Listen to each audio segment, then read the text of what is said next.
You are watching Grace Television.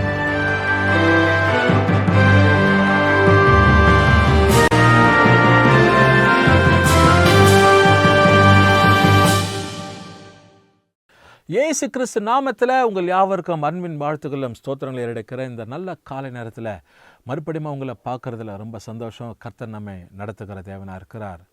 சங்கீதம் 105 சொல்லப்படுகிறது, கர்த்தர் நல்லவர், அவர் கிருபை என்றும் உள்ளது, அவருடைய இரக்கங்கள் தலைமுறைக்குள்ளது என்பதாக. எங்கே போனாலும் கட்டாயம் இந்த வார்த்தையை நான் உபயோகப்படுத்துவது உண்டு. ஏன் அப்படின்னா, ஏசாப்பா நம்முடைய வாழ்க்கையில் நல்லவராக இருக்கிறார். அருமையான தேவஜனமே, இந்த நாளில் ஆண்டவருடைய சமூகத்தில் நம்ம வாழ்ந்து கொண்டிருப்பது கர்த்தர் நம்ம மேலே வச்சிருக்கிற பெரிதான ஒரு கிருபை. இயற்கையின் சூழ்நிலைங்க, வியாதி, நெருக்கம், பல விதமான பிரச்சனைங்க. சமீபத்தில் ஒரு குறிப்பிட்ட வேலையாக நான் ஒரு அரசாங்க மருத்துவமனைக்கு கடந்து போகும்போது அங்கே ஒருவர் அந்த மருத்துவமனையில் வேலை பண்ணுகிறதான ஒரு அருமையான சகோதரனை நான் சந்தித்தேன். அப்போ ஒரு காரியத்தை சொன்னார். தம்பி, மறுபடியும் எல்லாம் கொஞ்சம் மாஸ்கெல்லாம் உபயோகப்படுத்தணும், முகக்கவசத்தை உபயோகப்படுத்தணும். ஏன் அப்படின்னா, மறுபடியும் ஏதாவது குரங்கு காய்ச்சல்னு சொல்லி ஒரு வைரஸ் வந்திருக்குது. அதனால் இந்த வைரஸ் நிமித்தமாக வயிற்றுப்போக்கும், வாந்தி, இப்படி போல் அநேகர் மருத்துவத்தில் அனுமதிக்கப்பட்டு இருக்கிறாங்க. ஜாக்கிரதையாக இருக்கணும். இந்த காற்று காலத்தில் இப்படியெல்லாம் இருக்குது. இதில் ஒரு சிலர் இந்த பலவீனத்தில் இருக்கிறவங்க, அதுக்கு பிற்பாடு வயதாக இருக்கிறவங்க 2-3 பேர் கூட மறிச்சிட்டாங்க அப்படின்னு சொல்லி அவர் ஒரு குறுந்தகவலை தெரிவித்தார். அதனால் இப்படி எத்தனையோ காரியங்கள் நம்முடைய வாழ்க்கையில் நம்ம சந்தித்து கொண்டு இருக்கிறோம். பெரிய பெரிய பிரச்சனைங்க, சின்ன சின்ன ஒரு பிரச்சனைங்க, போராட்டம், வியாதி, இப்படிப்பட்ட அநேக காரியங்கள் ஜனங்களுக்கு ஒரு அச்சுறுத்தலாக, அது பயமுறுத்துகிறதாய், அப்படி எல்லா காரியங்களும் நம்ம பார்க்க வேண்டியதாக இருக்குது. அருமையானவரில் இப்படிப்பட்டதான சூழ்நிலைகள், வியாதி நெருக்கத்தில், பிரச்சனைகளிலிருந்து, இல்லை மரண கட்டுங்க, அதுக்கு பிற்பாடு இறந்து போயிடுவோமா அப்படின்றதான பயங்களெல்லாம் இன்றைக்கி அநேகரை வாட்டி வதைத்து கொண்டிருக்கிறது. ஏதாவது ஒரு சின்ன காரணம் கூட என்ன பண்ணுறாங்க, பயப்படுறாங்க. அப்போது தேவ சமூகத்தில் நாம் தைரியம் உள்ளவர்களாக இருக்கணும். ஏன் அப்படின்னா, ஆண்டவருடைய வார்த்தையில் நாம் வாசிக்கிறோம். புலம்பல் எழுதினதான புத்தகம் 3ஆம் அதிகாரம் 22-23 வசனத்தில் ரொம்ப அழகான ஒரு வார்த்தை. நான் இப்போ ஒரு சின்ன உதாரணத்தை சொன்னேனே, அதுக்கு ஏற்றாப்புல ஒரு வார்த்தை இருக்குது பாருங்கள். ரொம்ப ஆசீர்வாதமாக உங்களுக்கு இந்த காலை நேரத்தில் இருக்கும். இது நீங்கள் பார்க்கும்போது உங்களுக்கு ஒரு இருதயத்தில் மகிழ்ச்சியும் ஒரு நம்பிக்கையும் ஊட்டத்தக்கதான ஒரு விசுவாச வாழ்க்கையில் நீங்கள் அடுத்த ஒரு படியில் போவதற்கு ஏற்றதாக இருக்கும். இந்த வசனத்தில் சொல்லப்படும், நாம் நிர்மலமாக இது இருக்கிறது கர்த்தருடைய கிருபையே, அவருடைய இரக்கங்களுக்கு முடிவே இல்லை அப்படின்னு சொல்லி வேதத்தில் வாசிக்கிறோம். It is of the Lord's mercy that we are not consumed. நாம் நிர்மலமாகாது இருப்பது தேவனுடைய கிருபை. Because his compassions fail not. அவருடைய இரக்கங்களுக்கு முடிவு இல்லை அப்படின்னு சொல்லி வேதத்தில் வாசிக்கிறோம். அதனுடைய தொடர்ச்சியாக பாருங்கள் என்ன சொல்லப்படுறது, அவைகள் காலைந்தோறும் புதிதானவைகள், உமது உண்மை பெரியதாக இருக்கிறதுன்னு சொல்லி சொல்லப்படுகிறது. தேவன் நமக்கு பெரியவராக இருக்கிறார், உண்மை உள்ளவராக இருக்கிறார். நாம் எந்த விதத்திலும் சேதம் அடையாதபடிக்கு, நாம் எந்த விதத்திலும் பாதிப்பு அடையாதபடிக்கு, நாம் எந்த விதத்திலும் சின்ன பின்னம் ஆகாதபடிக்கு அவருடைய கிருபை ஒவ்வொரு நாளும் தம்முடைய பிள்ளைகளை பாதுகாக்கிறது, அதாவது நம்ம பாதுகாக்கிறது. எனக்கு அருமையான தேவஜனமே, சகோதர சகோதரி, வாலிப தம்பி தங்கச்சி, இந்த ஊழியத்தை செய்கிறவங்க, சகோதர சகோதரி, யார் இந்த நிகழ்ச்சியில் நீங்கள் பார்த்து கொண்டு இருந்தாலும் ஒரு காரியத்தை உங்களுக்கு முன்பதாக வைக்கிறேன். நாம் இன்னைக்கு வரைக்கும் ஜீவனோடு இருப்பது, ஏதோ நாம் பெரிய சாதனையை சாதிச்சிட்டோம், வேலைக்கு போயிட்டு வர்றதுனால, நம்ம சம்பாத்தியம் பண்ணுறதுனால, அப்பா அம்மாவை நல்லா கவனிக்கிறதுனால, அண்ணன் தம்பியை பார்த்துக்கிறதுனால, என் அக்கம் பக்கம் இருக்கிறவங்ககிட்டலாம் நான் நல்லா ஒற்றுமையாக இருக்கிறேன் அப்படின்றதுக்காக இல்லை. தேவனுடைய கிருபை. It is of Lord. It is because of Lord that we are not still consumed, the Bible says. அதனால தேவன் நமக்கு ஆண்டவர் பாதுகாப்பாக இருக்கிறார், எப்போதும் நமக்கு துணையாக இருக்கிறார். அவருடைய கிருபை காலை தோறும் உடனடியாக நாம் என்ன பண்ணோம், ஆண்டவருக்கு நன்றி செலுத்தின தகப்பனே இந்த நாளுக்காக நன்றி. I commit myself to you. இந்த காலத்தில் என்ன உம்முடைய சமூகத்தில் அர்ப்பணிக்கிறோம்ப்பா, நீங்கள் என்ன நடத்துங்க.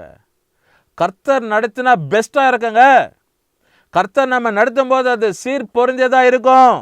அப்படி கடவுளுக்குள்ளாக கர்த்தருக்குள்ள காலையே நம்ம அர்ப்பணிச்சோன்னு இந்த நாள் முழுதும் என்ன நடத்துங்க போனால் ஒவ்வொரு நிமிஷம் ஒவ்வொரு நொடி பொழுதும் ஆண்டவர் நம்ம பாதுகாக்கிறார். கர்த்தர் கிருபை நடத்துகிறார். தேவ சமூகம் நம்ம ஆட்கொள்ளும். ஆண்டவர் அவர் தயவை பாராட்டி எந்த விதத்திலும் சேதம் இல்லாதபடி, நாம் நிர்மலம் ஆகாதபடி, மரணமே நமக்கு நேரிட வந்தாலும் ஆண்டவரோட அனுமதி இல்லாதபடிக்கு அது நம்ம தொடவே தொடாது. ஏசப்பா நம்ம எல்லா விதத்திலும் குறிப்பாக பாதுகாக்கிற தேவன். அதனால தான் இந்த ஞானி இவ்வளோ அழகாக எழுதியிருக்கிறாரு. என்ன எழுதியிருக்கிறார் பாருங்க, நாம் நிர்மூலமாகாது இருக்கிறது கர்த்தருடைய கிருபை. ஆண்டுடைய இரக்கம், ஆண்டுடைய தயவு, அவருடைய கிருபை தான் இது வரைக்கும் நம்ம நடத்தின்னு இருக்கிறது, இது வரைக்கும் நம்ம பாதுகாக்கிறது, நம்ம போயின்னு வர்றது எல்லாம் தேவனுடைய ஒரு மகத்துவமான ஒரு செயல்கள் தான். தேவன் இல்லாதபடிக்கு எதை நாம் செய்ய முடியாது. அவர் இல்லாதபடிக்கு ஒரு காரியம் நடக்காது. இங்கே சோதிச்சு பாருங்க. தேவனை விட்டு தூர போய் நீ காரியத்தை செய்த பாரு, உனக்கு தோல்வி, உனக்கு ஃபெயிலியர் ஆகும், அதில் உனக்கு வாய்க்கப்படாதான. தேவனோடு கூட இணைந்து நீ சின்ன காரியத்தை செயல்பட்டு பாரு, தேவன் உனக்கு பெரிய நன்மையும் ஆசீர்வாதத்தையும், நீ எதிர்பாராத ஒரு காரியத்தை உன் வாழ்க்கையில் கர்த்தர் செயல்படுவார். உன்னை குறித்து அநேகர் பிரமிப்பாங்க, அநேகர் ஆச்சரியப்படுவாங்க, உன்னை குறித்து அநேகர் அவங்க வியத்து போவாங்க. என்னப்பா இவங்க வாழ்க்கை இப்படி எல்லா விதத்திலும் எது எடுத்தாலும் இவங்க வாழ்க்கையில் சக்ஸஸாக இருக்குது. Yes, it will be a success. Why? Because Jesus is with you. His grace is following you. ஆண்டவருடைய கிருபை உன்னை பின்தொடர்கிறதுனால. எனக்கு அருமையான தேவச்சனமே, ஆண்டவர்கிட்ட நீ விட்டு கொடுத்து, நீ ஆண்டவரை சோதித்து பார்க்காத, தேவ சமூகத்தில் விட்டு கொடுத்து பாரு. சோதிப்பு என்பது வேறு, testing is different and committing is different. நீ சோதித்து பார்ப்பியானால் வாழ்க்கையில் இடரல், தோல்வி, அப்புறம் சரிவு தான் காணப்படும். நீ ஒப்பு கொடுத்து அர்ப்பணித்து பாரு. You will be a great success in your life. Wherever you go, whatever you do, everything will be come to pass. தேவன் எல்லாவற்றையும் நன்மைக்கு ஏதுவாய் அவர் மாற்றி தருகிற தேவன். ஏன் அப்படின்னா நாம அவருடைய கிருபையில் வாழ்ந்து கொண்டு இருக்கிறோம். இந்த காலை நேரத்தில் இதை நான் தெளிவாய் சொல்ல முடியும். ஒரே ஊழியத்தை செய்கிற சகோதரா சகோதரி, ஊழியக்காரர், ஐயா அம்மா, ஏதோ நம்ம பெரிதாக சாதிச்சிட்டோம் அப்படின்றது நான் காரியம் இல்லை. ஏசாப்பாவோட தயவில் நம்ம வாழ்ந்து கொண்டு இருக்கிறோம். ஒரு சின்ன ஒரு காரியத்தை, ஒரு ஊழியத்தை செய்யும்படிக்கு இந்த உலகத்தில் ஒரு மூலையில் நம்ம ஆண்டவர் உயிரோடு கூட வச்சிருக்கிறார். பெரிய ஒரு மகத்துவம், அதுதான் பெரிய ஒரு மாற்றம். ஆண்டவருக்கு நன்றி செலுத்தி கொண்டே இருக்க வேண்டும். ஆண்டவருக்கு நன்றி செலுத்தி கொண்டே இருக்கும்போது கர்த்தர் அதில் பிரியப்படுகிறவராக இருக்கிறார். அது ஏராளமாக தேவனுக்கு அது தேங்க்ஸ் கிவிங் சொல்லிக்கொண்டே இருக்கும். நம்முடைய ஹார்ட்டு, நம்முடைய இருதயம் அவரை புகழ்ந்து அப்படியே கர்த்தரை மகிமைப்படுத்தி கொண்டு இருக்கிறோம். தேவன் நம்மை தொடர்ந்து நடத்துகிற தேவனாக இருக்கிறார். எல்லா ஸ்தோத்திரம் பண்ணி கர்த்தர் சமூகத்தில் நிகழ்ச்சியை பார்த்து கொண்டே இருக்கிறவங்க ஆண்டவருக்கு நன்றி செலுத்துங்க. கண்களை மூடி கர்த்தரை நோக்கி பார்ப்போம். நல்ல பிதாவே, மை ஸ்தோத்திரிக்கிறோம், துதிக்கிறோம்.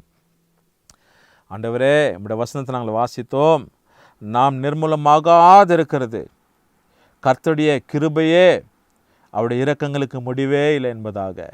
அடுத்த வசனத்தில் கூட நாங்கள் வாசித்திருக்கிறோம்ப்பா, அவைகள் காலைதோறும் புதியவைகள், உமது உண்மை பெரியதாக இருக்கிறது என்று சொல்லி. அவ்வளவு எங்கள் வாழ்க்கையில் நீங்கள் உண்மையாக இருக்கிறீங்க டாடி. அதற்காக நாங்கள் நாள்தோறும் ஆண்டவரே ஒவ்வொரு நிமிஷமும் ஒவ்வொரு வினாடியும் உமக்கு நன்றி செலுத்தி கொண்டே இருந்தாலும் போதாது, இணையாகாதுப்பா. தொடர்ந்து ஆசீர்வாத நிகழ்ச்சியை பார்த்து கொண்டு இருக்கிற உடைய பிள்ளைங்க மேலே உடைய கரை இருக்கட்டும். ஆண்டவருடைய பிள்ளைங்க விட்டு கொடுத்து ஆண்டவரே தகப்பனை உம்மை சோதித்து பார்க்காதபடி உண்மையில் ஆண்டவர் அர்ப்பணிக்கப்பட்ட வாழ்க்கையாக வாழ கர்த்தர் உதவி செய்யுங்க. ஆசீர்வாதம் ஆண்டவர் இயேசு நாமத்தில் செபிக்கிறோம் நல்ல பிதாவே, ஆமேன். கர்த்தர் உங்களை ஆசீர்வதிக்கட்டும்.